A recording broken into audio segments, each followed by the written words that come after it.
Oh, baby, good gravy. Welcome to Mime Time, a show about the Asian diaspora experience and overcoming our identity struggles so that we can become the best versions of ourselves. I am your host, Mime. Today, we have an awesome episode, an awesome conversation with Kaiyan. She's the host of the Us Mommios podcast. It's a podcast all in Cantonese about motherhood and keeping Cantonese culture for children and all that good stuff. She was born and raised in Hong Kong, but moved to the States to study and then got married and had a kid. So she's lived in America for some time, and we have different experiences as Asians growing up in America or living in America. So, we talk about that, we contrast our experiences, and we talk about a bunch of stuff. Apologies in advance if I'm rambling too much over my guests. Mothers are sacred. We should love and honor and protect our mothers like they did for us. Motherhood is sacred. Mothers are sacred. And, I should do a whole podcast episode about motherhood or Asian motherhood from the perspective of a Korean American dude who used to hate his mom. I used to hate my mom and resent Korean moms in general or Asian moms. But now I love my mom. I love my Korean mom and Korean moms and Asian moms in general.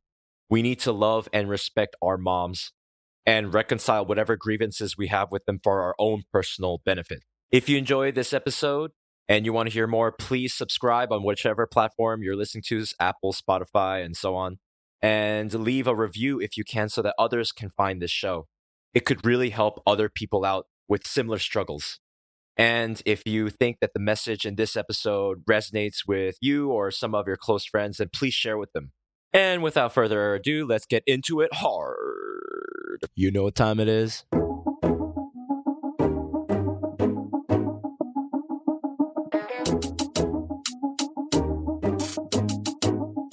It's mime time.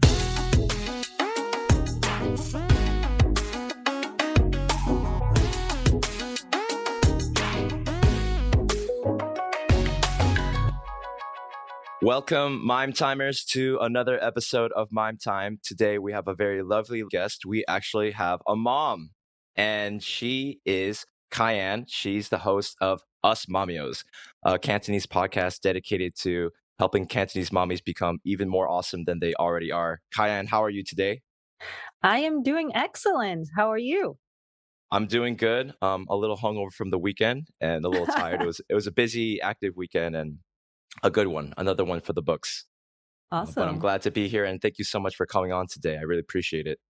Thank you for having me. Yes. And I wanted to ask you how you started your podcast and also would like to ask you to share some background about yourself. Oh, okay. So a little bit about myself first, maybe. Yes. So I am originally from Hong Kong. Well, I was born in Macau, a little small city right next to Hong Kong, but I was raised in Hong Kong. And then I came to the States when I was 18 as a foreign exchange student. Yes, one of those foreign exchange student in high school in the Midwest.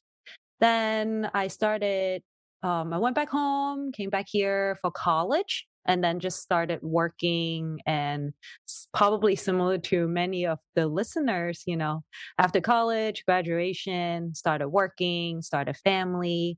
So, how I started my podcast is I, I was working in HR for many years, and then I stopped. Um, After I gave birth to my son. And right around, which is something that I always wanted to do, be a stay at home mom, raising my own child or children, maybe. Anyways, it was right around maybe around 2 years old when he turned two. I started missing something. I was feeling down, but I didn't really know why. But my husband talked to me like he dig deeper and deeper and deeper, keep asking me question like you're not being yourself. So pretty much, long story short, um, I was missing a huge part of me because I was always working and hitting goals and meeting deadline. And not saying that being a mom is not fulfillful, fulfilling, but I missed the professional world of me. So that's kind of how I started. I was like looking for to join different webinar, to learn something new, to bettering myself. And then I started a YouTube channel at first. It's still going on. It's called Hey Mommio, and it was something for my son, a fun project. And then it teaches kids and parents Cantonese lessons. And then I was just meeting so many different moms and dads and online. And then I was thinking that like there's so many of us out there that are working so hard. They are YouTuber, podcaster, they write books, they start a school, and then they are just trying to contribute back to the Cantonese community. So chatting with them, and I was like, why don't I start a podcast and interview different moms? And one is I can make some new friends. It was during COVID, right? So everyone is online. Two, I can really create another platform. It is another way to create exposure for all these resources for the Cantonese community, whoever is, wanting to learn more. And those are some of the biggest reason why I started having a podcast. So I know it's a long story, but that's, Uh, so I've been doing it for quite a few months now. We just finished the 10th mom, so ten episodes. oh, congrats! You hit the 10 episode milestone. That's great. Double digits. Yes. Yeah, double digits. Awesome. I think that's really interesting that you've been a student your whole life, as many Asians are. We study our Mm, whole lives. Not me, for the record, everyone. I'm a college dropout, and that's okay. I'm proud of it. But I think it's it's quite something when you spend your whole life developing yourself, or like devoting yourself to studies. In Korean, it's called Kaiyan. You probably know Okay, the so Chinese characters for it, but Kaiyan, it means like always like self-updating, or like improving oneself. And so you do that, and then you work as a professional, like let's say HR or whatever, and then you have a child, and I'm sure that's amazing, and that motherhood is such a blessing, and with all that comes with. But then you still have that momentum of like, I need to be improving, or I need to be learning, I need to be educating myself. So I think that what you're doing as for a podcast, in addition to your motherhood, is so awesome. It will probably, I assume, help you become a better mother as you connect with other mothers and hear their stories, and that you learn more about what like other Cantonese moms go through, what other Cantonese mommies go through. And then you're just improving yourself, and you're also giving back to the community. And it's also really amazing that there are people like you who want to give back to the community, either by being an author, writing books, or doing a podcast, or doing a YouTube channel. I think that's really, really wonderful. And I want to ask, with your podcast, what is it that you are aiming to achieve? Is it just to help other moms be better moms? Is it to help them teach their, or encourage them to teach their kids Cantonese culture and language? Is it a mix of all these things? wow, that's a very great loaded question. Yes. So my goal really my goal really at the beginning really is to have fun. To Make it fun. really yes, always have fun, right? And really to network with other moms and really learn from each other. So exactly like what you brought up earlier, always be a student, right? Always learning. And I feel like parenting itself is should be a college degree. And there's so much to learn there. And I don't know, like I feel like who do we have to go off of, is pretty much how our parents raise us, right? Or the most is maybe your cousins, like your uncle and auntie, or some of your really good friends, parents, but really it's just our parents. So l- chatting with different moms and really give me new ideas, and we always learn from each other, like you said. and a bigger picture as I'm doing this, and I think I chat with you, private and to some other podcaster, content creator. I really, it has become bigger, broader. I do want to encourage parents, not just Cantonese parents. It can be Korean parents, it can be Japanese parents, right? To not give up in teaching your kids your native tongue if you're in a foreign country. um, I do understand that sometimes you work, if let's say if you work a full time, you come home, you cook and clean, and you're already exhausted, and you don't want to have to say everything in two languages, right? But I would just say just keep it up, even though your kids don't respond in your native language. Even my son, he always respond back to me in English. I still keep talking to him, speaking to him in Cantonese, because he keep listening to it. And if I reinforce, I'm like, oh, so how do you say that in Cantonese? And he will answer. So so yes, and I guess the bigger thing is just to encourage other parents. You're not alone, just it is hard work, but I think it's worth it. That's beautiful. And I think that is something that maybe I took for granted as a kid. I'll give my parents credit insofar as they did teach me some things about the importance of keeping in touch with our Korean heritage and the language. Like my mom did teach us Hangul, right, the Korean alphabet, when I was a kid, and they did send me to Korean school, Hangul Hakyo. And my problem was that because of the relationship that I had with my parents, like I resented them for making us move around a lot and for being so unilateral, like one-sided. I have to do what they say, but I go through my own struggle going to school and being called chink by the other kids or whatever. I'm not even Chinese. Right. and to go back to China, I'm like, I've never even been to China, but come to think of it, I've never even been to Korea. Like, I don't know what Korea is like. All I have to Right. go off is like my own parents who speak a particular Asian language that is different from Chinese or Japanese, I guess. Like, so I look like those other Asian kids who are Japanese and Chinese in the classroom. Occasionally there was Mhm. another Asian.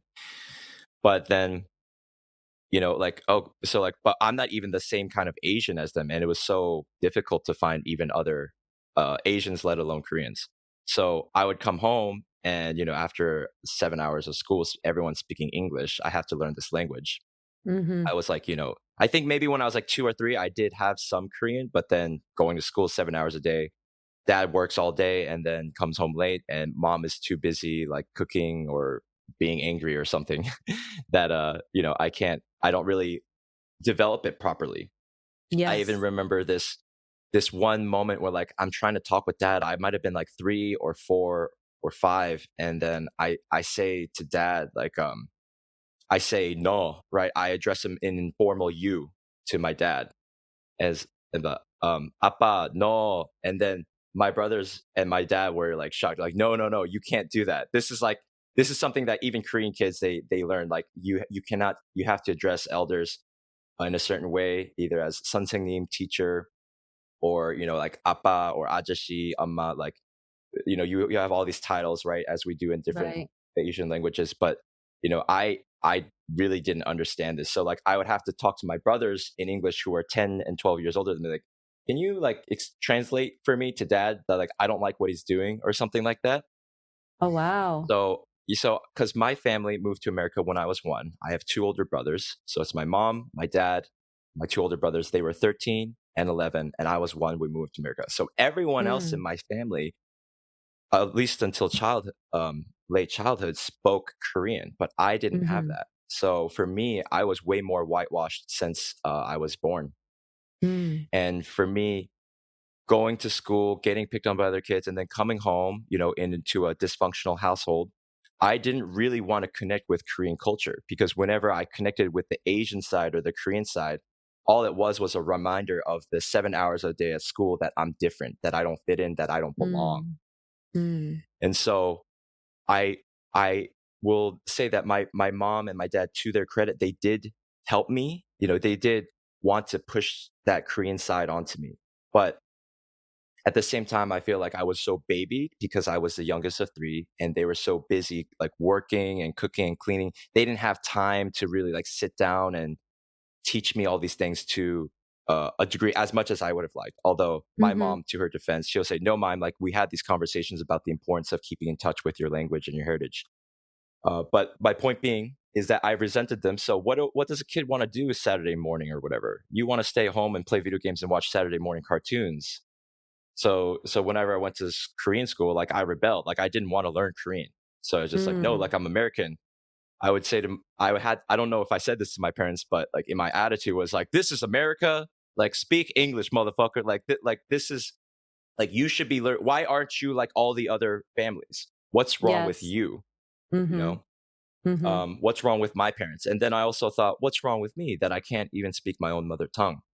Mm. So for me, this was a huge impetus to coming to Korea, like almost 10 years ago. Like it's as of today, as we talk, it's September 13, 2021. I think I came September 12, 2012 in September 12, 2012 into this country, and so it's been almost 9 years to the day. And the reason why I came here was to learn Korean in a big way. So I could Wow. speak Korean with my parents, so I could Mhm. overcome my childhood insecurities and my inferiority complex that like I'm not enough. I'm a defective Asian. I can't even speak my own mother tongue. Mm. Like I'll never fit in. I'm not worthy of love. Like all for me, the culture and the self development and self confidence, the language, like learning this language, like these are all tied in together for me. That might not be tied Mhm. in for some other listeners who are tuning in right now, but for me, I find it to be. I find, as we said last time we talked, Kaiyan, number one, parenting is like the most important thing for human society, for individual happiness as well as like society at large, because society is just a reflection of many different individual families put together, and families are individual units working in cohesion. And so, for me, I think being a parent is a good parent, a good, loving, responsible parent is the most important thing for humanity. And I also believe that um, deep down inside, like if I ever have kids, like they're gonna learn Korean, and I will make sure that they learn Korean. And I encourage any Korean American or Asian diaspora, if maybe you're not as fucked up as I am, or maybe you're not as uh like in an identity crisis as I was, but if it brings you pain to consider your identity or to try to speak your own mother tongue, to come to grips with who you are, I would seriously encourage, if you want to start that process of healing, that you seriously consider delving into connecting with your own culture, learning your own mother tongue. Because for me, it has been the most rewarding thing of my life to just come to Korea, have a conversation with a random Korean person, like I don't know, in a bar or at a cafe or making Korean friends. Speaking to my mom in Korean now is like the most amazing thing because I couldn't speak to my own mother in my own mother tongue growing up. But as an adult, I appreciate it so much more. It is priceless. It is an impossible dream that I thought I was a kid. I was too stupid to ever achieve. But now I do it. I talk to my mom in Korean like almost every day. That's I have a lovely, beautiful. yeah, I have a lovely Korean girlfriend, and we talk in English sometimes, but mostly we speak in Korean, and I'm really proud and grateful that I can.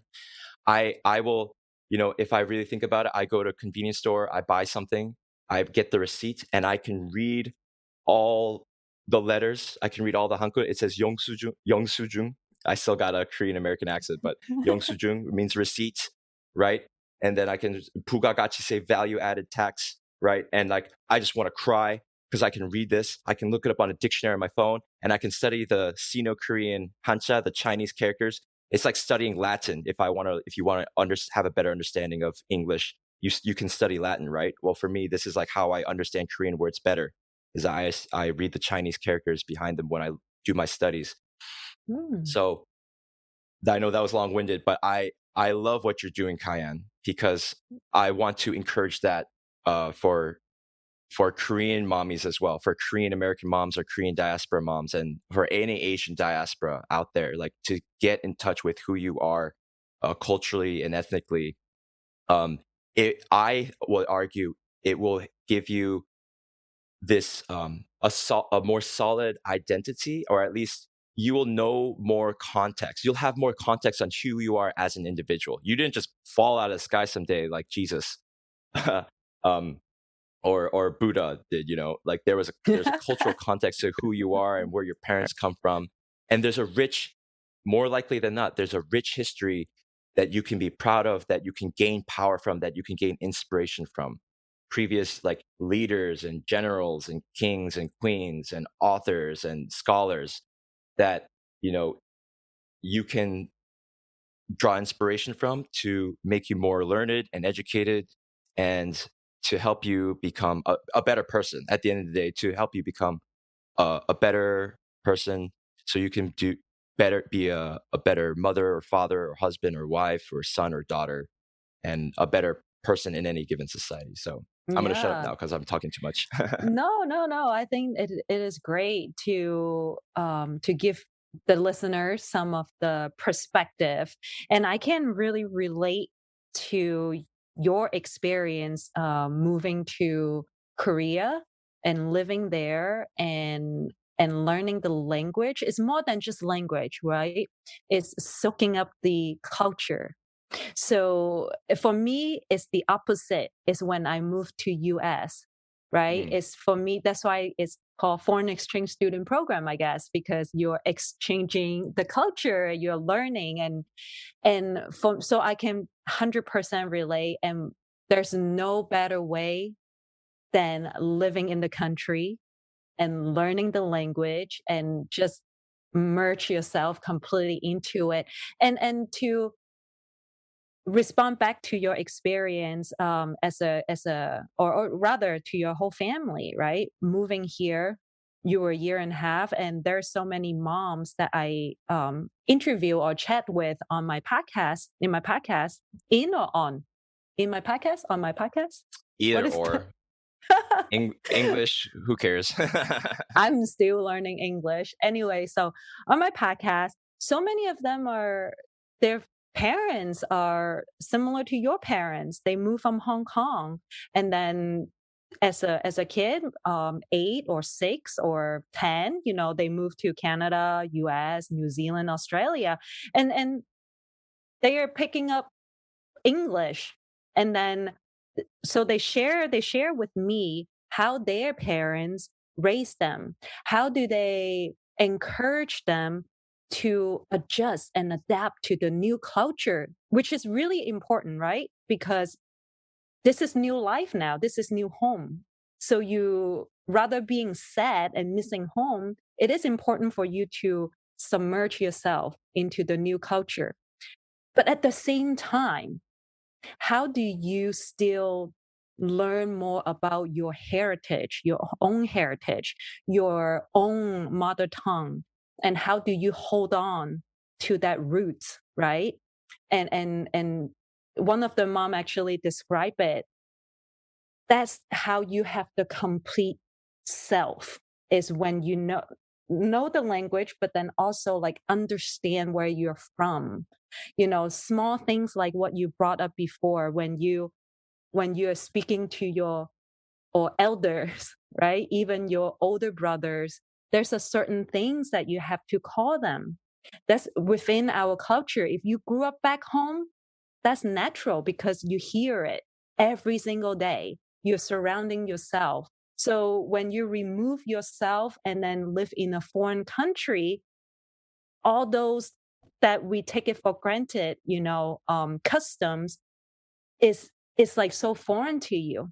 And we cannot expect our little kids to just know it. You don't know what you don't know. So you're right. It is so important as a mom, as a dad, as a parent, to really um, pass that on to our children. And of course, now this uh, 2021 is easier than ever. We have internet, we have YouTube, we have podcasts, we have all this stuff that we can just sit at home and expose our kids to with our heritage culture. So that's why I think it is so important for what you're doing, Mime, and then so many other content creators that we are doing, here and there, like it create a bigger, like a really huge impact. And that's what I believe in. My to go back to what you talked about earlier, is part of my personal mission, is part of my personal goal to create future leaders one at a time. So Yeah, that's really awesome. I think what you're doing is great, and this is why I'm so glad I reached out to you to share your voice on this platform and to connect with you on this level, because I think what you're doing is so important, creating future leaders one at a time. Because, even, I mean, there's so many things we could talk about, but like, I listened to Mike Tyson, and he had this interview, I think, with Joe Rogan. Anyways, he talks about how he studied the art of war. Like, he's not, just like a professional athlete boxer, but he studied history. He's like, I studied Alexander the Great, and I studied Genghis Khan, and I studied all the warriors because I'm a warrior. I studied the art of war my whole life. I'm a warrior. And then he said that they all respected their mothers, like Alexander the Great, Genghis Khan. I think they was mama's boys, right? And then there are even theories that some of these great past leaders, such as Alexander the Great, like he was some sort of proxy for his mother, right? Like he just wanted to like please his mom or something like that. And I think, I mean, I honestly don't know how true that is, but I believe it's really, really important for Asians and Asian diaspora to understand our parents, where they come from, their struggles, and to do our utmost to respect and honor them. And this is coming from me, who grew up very Americanized and very individualist, like wanting to disassociate myself from any Eastern, Asian, Korean, Confucian culture. The hierarchy, the collectivist attitude. I wanted to separate myself from it so bad and just like identify myself as just American. And over the years, I've come a bit full circle where I went like I'm just an individualist. I'm an individualist Western American, and this is the right logical philosophical attitude for me to have. And so if anyone talks about like being in touch with my culture, like I'm just going to ignore it because it brings me too much pain. So I will justify disassociating with that as being Western and logical, as in being individualist, because my life is for myself. I actually do still believe this. Like I think that at the end of the day, my life is for myself, and I have to find my own purpose in my life, and no one can tell me what that is. And so if someone's going to force me to live a certain way, then I'm going to resent them. And with my own will to power, I have to carve out my own path in life. That's what I got to do as an individual, as a man, as an adult. But I've come full circle into appreciating my heritage. Why? For my own self-interest, for my own individual self-interest, to have, as you said, a better complete picture, understanding where I've come from and contextualizing it, not having some kind of anachronistic critical attitude towards my Asian, Confucian, Korean heritage, but actually coming to appreciate the circumstances from which it arose and what it did to shape our societies and our families. And then coming back not from a place of like coercion, like the stern father telling me what to do, the stern society telling me you must be Korean. This is the Korean way. It's like you must be a good adult, you must be good son. You have to do this. Um, as a kid, I didn't want to hear this shit. And I said, why should I, dad, like, Appa, why, or mom, Amma, why should I listen to you? Because you don't listen to me. And I see all these other families, they don't have this attitude or they don't have this heritage. So I don't want you to push this on me. And frankly, your authority is like undeserved. Like you haven't proven your authority to me. I'm still working out these issues, to be honest, Kaiyan. But now, like as an adult, again, after having to like pay rent and like be an adult and understand like how hard it is to like get by, make a living and all that stuff, especially what my dad did being a construction worker. I have much more appreciation for what they did as an adult. And I realized if I do that and taking a bigger picture, understand the Korean society and the culture that they come from, it'll actually broaden my perspectives. It'll make me more understanding, more compassionate, more forgiving, and therefore at more peace, not just with my family, but with myself. So for my own selfish interest And for my own selfishness, do I need to, or do I want to connect with my parents, connect with my culture, connect with the motherland? Because then actually what it does is it feeds not just the individual, but the collective. So I used to be very individualist. I said, fuck the collective. I'm an individual. But now I love the collective. Like I love I know like tribalism is a touchy issue, but like when I come from it like this positive way, when I used to reject it my whole life, now I want to give back to the community. I want to give back to other Korean Americans, Korean diaspora, and Asian diaspora, and also just the people from the motherland. Like when I meet people in Taiwan or Vietnam or Japan or here in Korea, I want to say like this is my story as a diaspora, and Hmm. I love to connect with my motherland. And I think that all of Asia is beautiful. I think all the Asian peoples with their unique and shared cultural points. Like we have such a rich history. So I have been talking too much, so I've lost my train of thought. I've lost the plot. But but yeah, for my own, I want to encourage to all the Asian diaspora out there. Like maybe you're an adoptee, or maybe you're just like half Asian, and you're like so out of touch with it. And but like maybe you live a good life and you have good supportive family and friends, and maybe you don't need to hear any of this shit. Like that's cool. Just live your life. They I'm just won't be saying if you're listening struggling, anyways, right? yeah, If yeah, that was the and case. No, I'm just kidding. no, I mean, yeah, but seriously, I mean, just live your life and do if you like. I don't want to tell people how to live their lives unless they are discontent, like I was. You can Hmm. perhaps consider exploring yourself in this way, as in connecting with the collective, and then because I have been finding peace, great peace and pride in doing that. So that's why I have this podcast, and that's what I want to do. I want to inspire and encourage other Asians out there, the diaspora, to connect with their ethnic cultural identity. Because I think when we do that, we love ourselves more. We can reconcile with our families, our parents, our societies at large, and then that love and that understanding can outflow to other people of other cultures and societies who aren't even Asian. It's a ripple effect of higher conscious thinking. Yeah. Yes, and Mime, I just want to respond back. But there's so much that I want to, respond back to. But before I forget, the very last point of what you mentioned, I think this is actually bigger than what you think.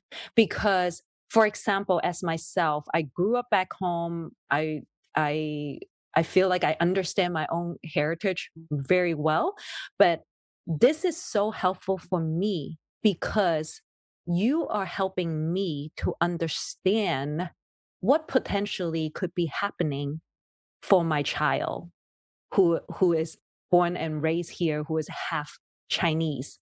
And yes, so that kind of like is being proactive. I feel like I'm being proactive by listening to your podcast. And what kind of Asian are you with Kyle, right? That kind of uh, um, I'm learning, and I'm talking to all these moms who also moved to a foreign country at a young age. I'm just learning and understanding because it is new to me. Of what you mentioned earlier, you need to, in order for your dad to completely understand what you're trying to say, you really have to ask your older brother to translate for you. And the first time when I heard that from a Cantonese with a Cantonese American, um it was about a year ago. I was shocked. Why? Because I didn't even think about that. Like that must be so difficult that I can't even communicate with my parents. Like my parents can't understand me 100%. Or now that I'm a mother, it would be so horrible. Like I would be so hurt if my child cannot understand me fully, or if I can't even tell him my childhood, the story about, grandparents, great grandparents, and or yeah, like it would be so difficult. But when I heard that, when I first learned that they have translators for the kids to, adult now, to interview, right, to ask their parents or grandparents or relatives with their stories. And then that moment, they really fully understand each other because there is a translator for them. They started crying. It's like my whole life. Where have I been my whole life? So it's kind of like you moved to it's so great, like so brave for what you have done. You moved to Korea to learn the language. Therefore, you can understand your parents like deeper, more meaningful, have more meaningful conversation rather than, hey, how are you? What's up? I'm good, you know. Did you eat? So yeah, did you eat? Yes. What your poop look like? I don't know if your parents do that, but that's maybe Chinese parents like, how did your poop look today?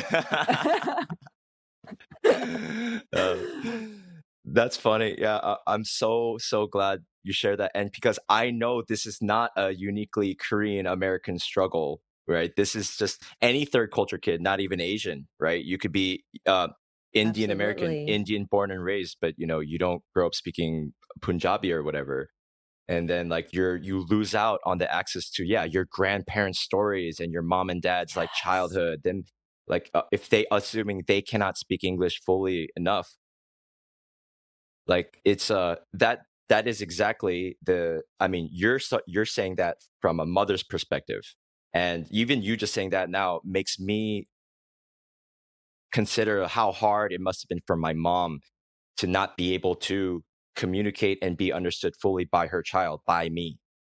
It's like, and for me, I mean, I cannot hammer this deeply enough. Like, this is like a core pain body. And Eckhart Eckhart Tolle, the author of The Power of Now, he talks about like our psychological trauma as pain bodies. So whenever some subject or trigger word is mentioned, then like your pain body will come out, or it'll come out when you're drunk or when you're stressed. The inside your mind or your heart, your pain body will reveal itself, and then it'll it's like a parasite. So like when you're stressed out or whatever, maybe your life is going great, but then once in a while something triggers you. Like for me, maybe it's some taxi driver ajashi who like says like my Korean is weird, sounds weird or something like that, and then at a trigger point for me to be like, well, you know what, fuck you, ajashi, like you don't know what I went through because my parents didn't even speak, like, make sure that I speak Korean. You have no idea how hard it's to be like an only Asian kid in the neighborhood and blah blah blah blah blah. 얼마나 힘든지 아시나요? Like you don't know my struggle, man. You don't know, like I couldn't even speak to my own fucking mom in my own mother tongue. I felt defective my whole life, blah, blah, blah. It's like every single time I talk with a Korean person and maybe they make some comments about my language, like I am really sensitive. And I've Mm, gotten a lot better at dealing with this, but I want to help other diaspora out there, Korean Americans, of course, especially, mhm, to like acknowledge we have, some of us will have this pain body, but mine in particular was so severe mm, that like I that's why I have this podcast, is to mm, not just therapy for me, to be honest, fam, and just but also so hoping that it will be therapeutic for other people who are listening, and to enforce potential or current mothers and fathers out there the importance of making sure your children stay in touch with the culture. Now if you're, let's say you're Korean American adoptee or just born and raised Korean American and you didn't really learn Korean, and your wife is also Korean American, and neither of you guys actually speak Korean that well, you guys speak English fluently, and you have a kid and you go to school, and like and this day and age a lot of places are pretty inclusive, so maybe your kid grows up and is not so, like, doesn't feel so left out because at least he can speak English with his Korean American parents, then yes. that's not an issue, right? Then that's not Mhm, as big of a deal. mhm, But for me, it was the most frustrating thing in the world. I cannot even communicate with my own fucking parents. Like, and I don't think unless you go through it, you don't understand how lonely that feels. And then you mhm, don't, and then you judge yourself for not even knowing your own mother tongue. Something must be wrong with you. Something must be defective with you. But if I could go back to my kid's self, I would just try to, and I would listen to his problems, be like, "Hey, kid, like, how's it going?" Little 10-year-old mime, 14-year-old mime, and I would tell him, like, "Look, your parents are going through a really hard time. Like they did not grow up being educated on how to be a proper parent. And mhm, in spite of all this, they are doing their best because they love you. They are struggling to keep the family together and to make a living because they love you. mhm, And you may not understand it now, but later when you grow up, you will understand so much more, and you can learn Korean. You're not defective. Don't think that the other kids at school are, matter at all when they say, like, chink, go back to China or whatever. You are Korean blood. You come from a rich, cultured people, and you can be all that you are in both ways. You can accept the Korean side of you and the American side of you, because you are undeniably somewhere in the middle, some part of both, not completely one or the other. That's okay. You're beautiful and unique. You have a unique gift to offer to the world. Yes, the other white kids and the black kids, at least they get to fight with their parents in the same language. I know it's unfair to you. It is unfair to you, right? Because you don't see to this day, I've not met another Korean American guy or girl who has had quite the experience that I had. I would have figured there's more of us out there. But anyways, that's why I really wanted to connect with you, Kaiyan, because what you're doing, for your son, again, you're building future leaders one at a time. I mean, just being a podcaster yourself already makes you a leader. So you're going to help lead other Cantonese mommies to build future leaders as well. And going back to what we said earlier, like, it's like I've been meeting so many podcasters, and especially who they just started their podcast last year. Like, there's What Kind of Asian Are You by Kyle. He just started his podcast last year, as did I. There's another great podcast by a couple of Taiwanese-Americans called But Where Are You Really From? And both of them are putting out episodes every week, just like I am. And we all started last year, our podcast. And there's a huge network. I don't know if you know of, like, Asian Creative Network or Asian Hustle Network, Kaiyan, but there's a huge growing online community, and partly thanks to COVID, that for Asian Agree. diaspora all over the world. And it's really just mind blowing. In fact, I think this is like the renaissance for Asian diaspora. I really think we are living in that period when it comes to us, our histories of moving to, say, the West, thanks to our parents' generations, and like having stable income and being able to explore ourselves and read books on psychology and travel and make friends and find love and start families with much more ease and with more opportunities than our parents did. We have this opportunity to make the next generation even better, to not just to improve ourselves. Because if I think if my dad, if he was just like not born and raised like on a farm, he was born in 1951, Korean War. That was like the last year of the Korean War. He was born in war. So I'm the child of war. He's a child of war, and I'm the child of a war survivor, a war traumatized victim. And I think that if he just had better education, better opportunity, like so many out there, he could have worked for NASA. He could have, because I think my brothers and I, we have the genes for it. My brothers are like successful, accomplished surgeons, right? They're amazing with their hands. They're like saving lives and doing things that like nobody could do. Very few people can do. And we're all like, very like, we like to get deep in on topics and stuff. And I heard this story of my dad when he was like maybe in his early 20s. He didn't even go to middle school, but he had like these books on philosophy, like Plato or Aristotle or something.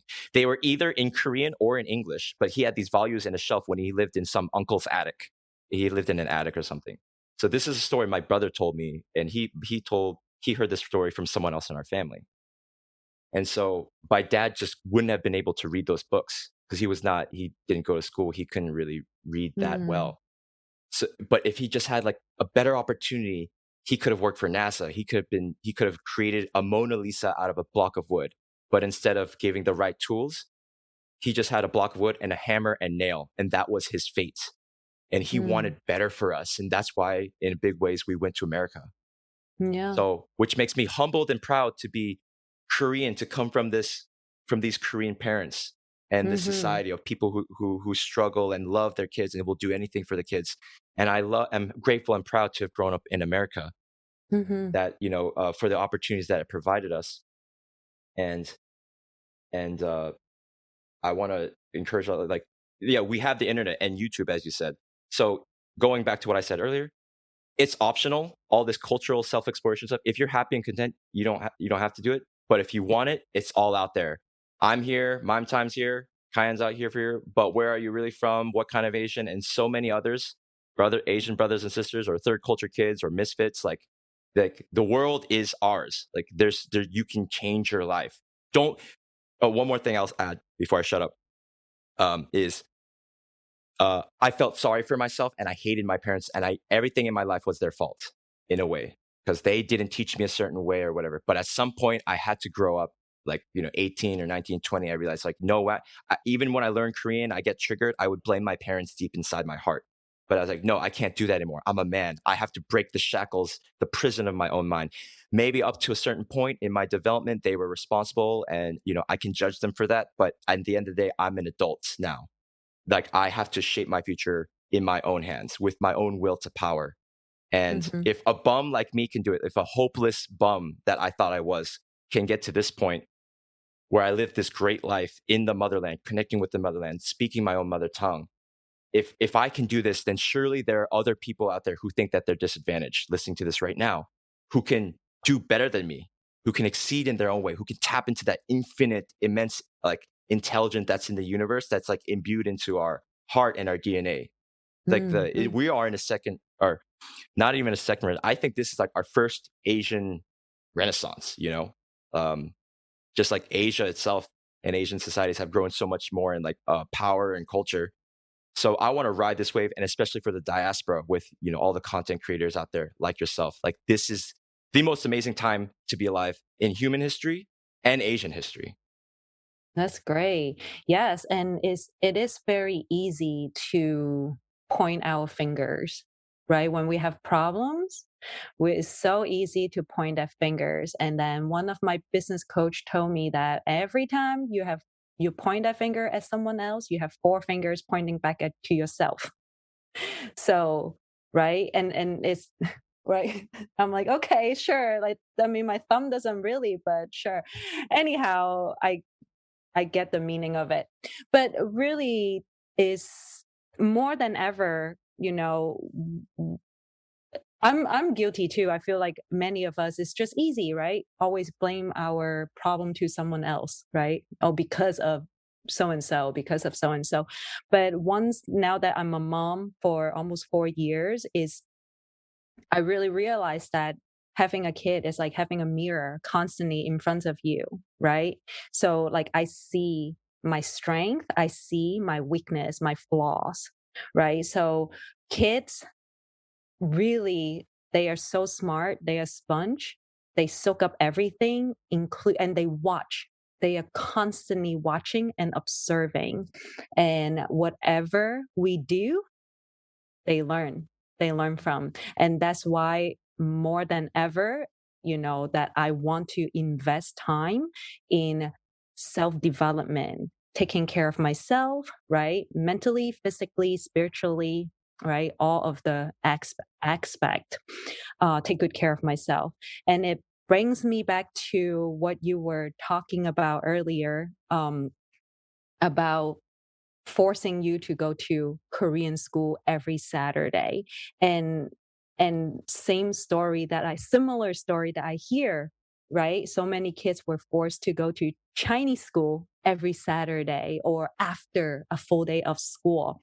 And I feel like I'm not saying that I'm an expert, I'm learning. I'm definitely learning as a new mom, but like I feel like this new way of teaching our kids, like not even just language, but rather like a whole new idea of playing and learning, right? Play as you learn as you play.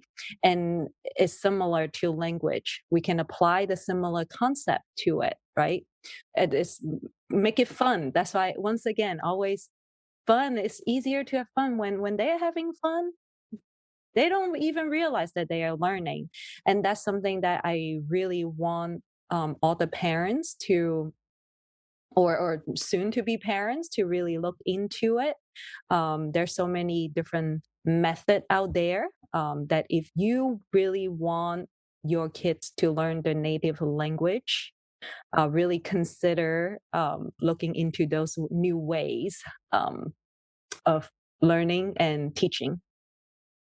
Just hearing you talk, that's really like the most precious thing to me. I just hearing you thought, just hearing you talk makes me want to like go to America to some, I don't know, to some small Korean American community like that's in Iowa or something, or like not even, not even in like New York or LA, but like to where there's like a small Korean population and just teach Hangul, just teach Korean, basic Korean to kids who are going to, like all white schools or whatever. Like I think what you're doing is so beautiful, and it's like and I think it's really essential. And I just wish that our generation and content creators like ourselves can perhaps reconcile the best of both East and West, and perhaps like those of us like myself who was turned off by a bit of like an authoritarian a parenting style, that when it wasn't like when it wasn't proven to me, because kids are very smart, and kids, like if you tell a kid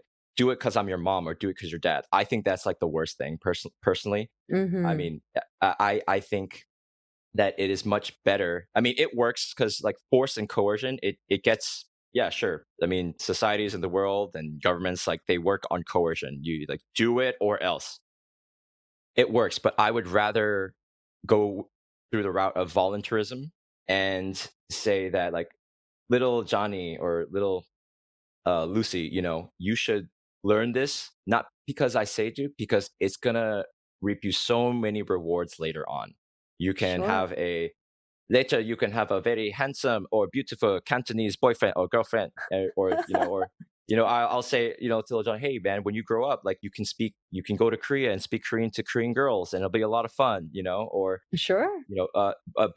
you'll become more confident in who you are as a person, and you'll have a way better um, opportunity in life to connect with other people. Not just, like you can take this so far. If you learn another one language and then you learn another language on top of that, you can become even more cultured, and you can even become more knowledgeable of the world. You can connect with even more people, because if you Mhm. learn Korean, what happens is it unlocks the door to Korean society in a way. You can talk with Mhm. Korean people.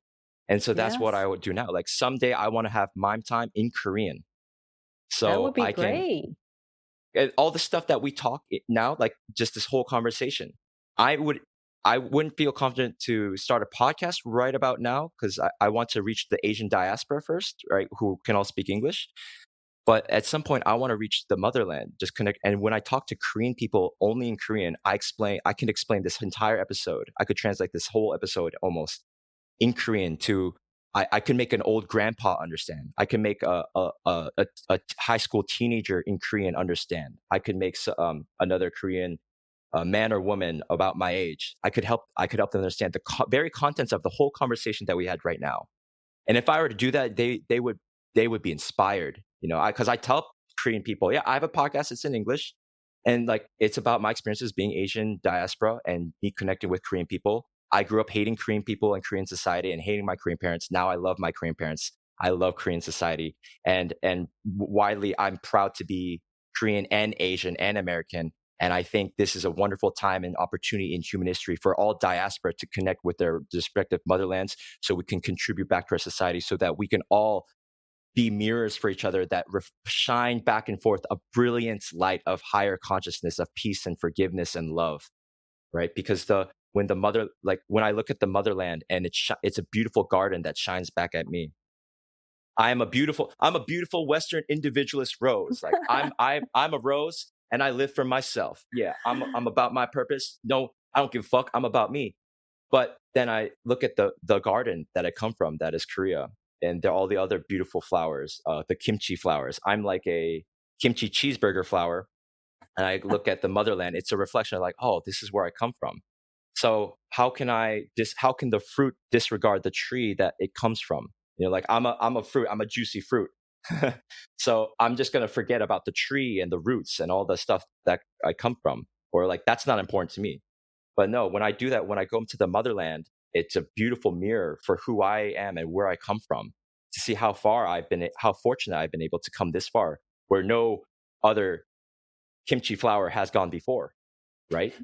It's like that this is a unique destiny for a certain subset of the Korean population, that my family and me can learn English and read books in English and all this stuff and have this Western philosophy, only to come back to Korea to want to contribute, because it's a beautiful garden and it's a beautiful mirror. and I look at this beautiful garden that is Korea and Asia, and it shines this light back into me, this individual flower, and then my leaves grow and my petals grow bigger, and then able to act as a mirror for the motherland. So other Mhm. kimchi flowers in the kimchi garden, they look at me and they have more perspective because I tell them my story, and then they become inspired and like, oh, they're kyopos. I thought like being a kyopo, going and immigrating to another country, I thought you guys couldn't make it here, so that's why you escaped. Or Mhm. there's some judgment and there's also some jealousy. But oh, I thought like its life is great because you can go to America, better work opportunities, whatever. I thought gyopos just have it all figured out or whatever. Mhm. There's a Mhm. spectrum, right?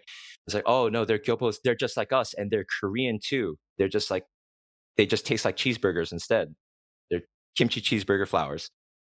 So then what happens is we're shining these garden mirrors against each other, and the more we do Sure. that, I think the more perspective we have, then it changes the world. Absolutely, absolutely, and then most importantly is I don't think there is a better culture or right or wrong. I just think that, is even with me, I'm really proud to be Chinese, and I'm also I wouldn't say I'm American, but I have been Americanized for the amount of how many years I've been in United States. I told you last time when I go back home, I'm people back home thinks I'm so Americanized, and then when I'm in America, people think that I'm just like Kaiyan is so Chinese, right? So I just think that even with me, I think who I am today and then how I'm raising my child is I'm picking I'm picking what I see is a advantage or the strength, right? Or the good stuff from being like how I was raised. And then also I'm learning new stuff as I'm in America because I do see there's some flaws in both way, and then like I'm your mom, like what you mentioned, I'm not your mom, you do this because I said so.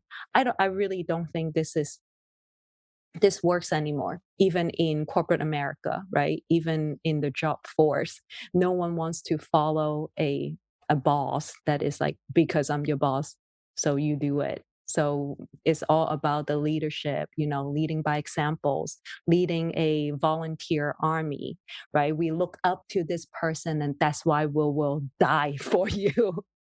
That's why we'll fight this Mm. war. And so I really believe in that, like what you said, kind of like molding this kimchi burger, right? So putting the two good things together, it might taste weird, but hey, you might get used to it and become like the thing. New combination. Yes. It's just a new combination, and it's a unique combination, and it has this spicy new variant. It's like the Delta variant. It's like it catches people off guard, and it can spread. And and we're like, we're educated and self-aware. We have the opportunity to do that because of our parents' struggles. So, when a parent says that to their child, you have to do it. You have to do this because I told you, son. Like, you have to listen to your mother, father. You have to be this, and you have to listen to me because I am your Korean appa or whatever, right?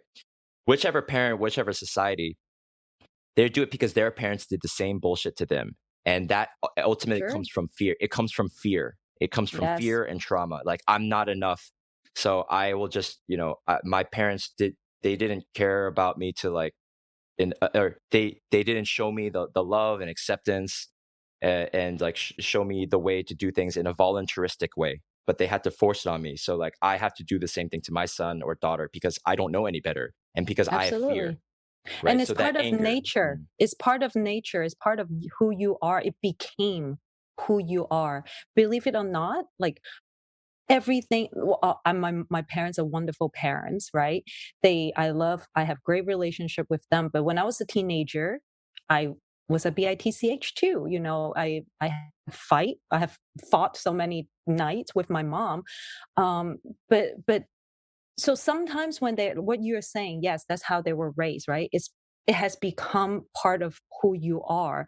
And when I have you will see, Mom, when you become a father, sometimes it's just so naturally, especially when you are angry and when Mm. you lose that patience, what your parents used to say to you will come out naturally. And Wow. and Yeah. and yes, and I caught myself many, many times, and it's okay. It is okay. It's Mm. just I'm aware as soon as I say, I'm like, damn, I just said that. Like, why did I do that? Mm. But I apologize. You're like, Mm. you apologize to a 3-year-old? Yes, I do. Yes. Listen, I'm so sorry. Mommy should not have hit you. I should not have hit your butt because it's not right to hit. Just because I was angry. So I explained to him how I was feeling. And I don't know, maybe you're laughing, maybe you think I'm crazy, but if you are parents, you will understand that, hopefully. But would you like that, mime, when you were 3-year-old, little 3-year-old mime, and your parents like, "I'm sorry, mime, like, mommy should not have yelled at you or hit you. It was just because I was so tired and I lost my temper, so I'm sorry." I would have loved that. I would have respected my parents so much more. But they just weren't equipped with that because their environment, their parents were probably much worse to them. And Mhm. and their parents, my grandparents' parents were probably worse to them, right? So yeah, I would have loved that. And this is like the podcast and what little like material I have read on like parenting, I think voluntarism is the right way to go.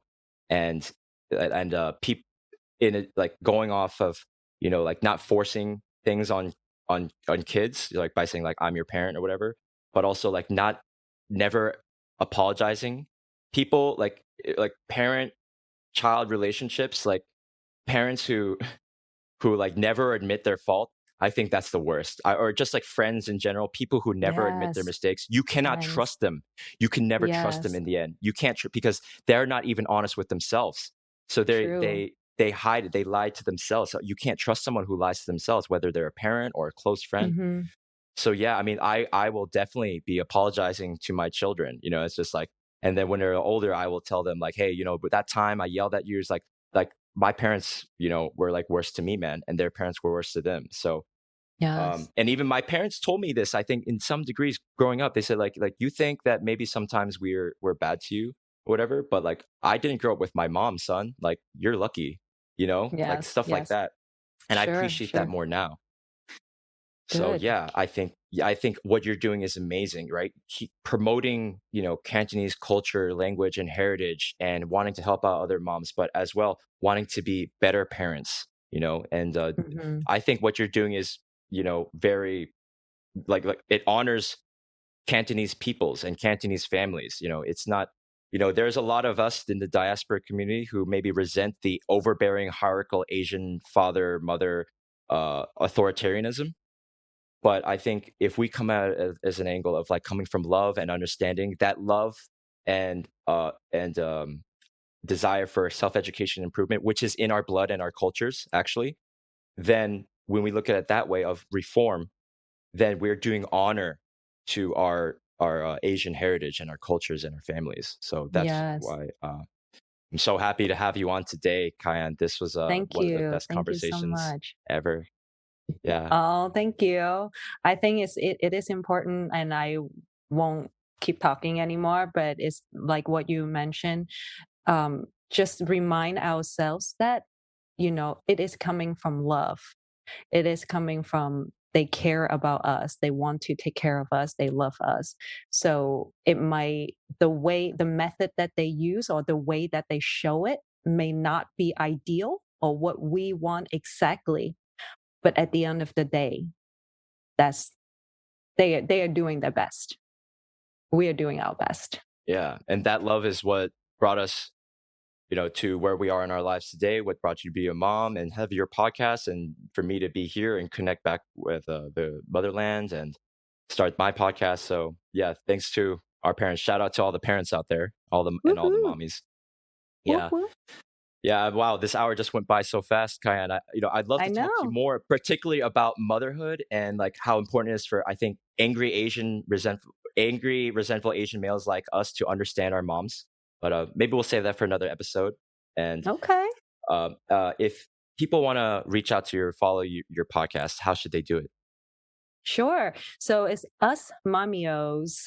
It's USMOMMIOS. You can find me on Instagram. Um, will be Google Podcasts or Apple Podcasts, Spotify.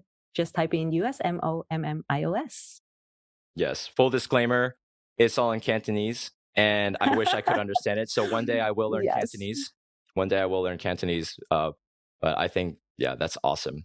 Yeah. So, and if anyone's listening to this, if you happen to come across a podcast from a Korean mom who's doing podcasts in Korean for like Okay. how to, yeah, to, I would, if anyone's listening to this and knows someone like that, like please send me an email at mime@mimetime.com or something like that. But Great, anyways, great. yeah, if you're a Cantonese mom or Cantonese and you want to connect with Kaiyan, yeah, please go stalk her on Instagram or listen to her podcast.